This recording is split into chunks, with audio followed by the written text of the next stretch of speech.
Tasavvur qiling. Siz atigi 10 oylik go'daksiz va to'satdan zulmat. Bitta ko'zingiz endi ko'rmaydi. Axir u yaqindagina kulib o'ynar, hayotdan zavq olar edi. Ammo uning ko'zida dahshatli dushman paydo bo'ldi. Rak. Va kurash boshlandi. Avval O'zbekistonda, endi esa Hindistonda. Shu kundan boshlab uning va oilasining hayoti butkul o'zgardi.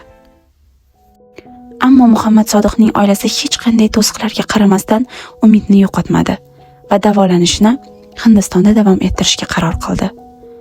U yerda chuqurlashtirilgan tekshiruvlardan o'tdi va mutaxassislar kimyoterapiya hamda krioterapiya zarurligini aniqlashdi.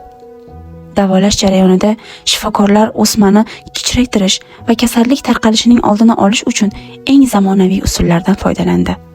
Bundan tashqari, unga olib tashlangan ko'z o'rniga zamonaviy implant o'rnatildi.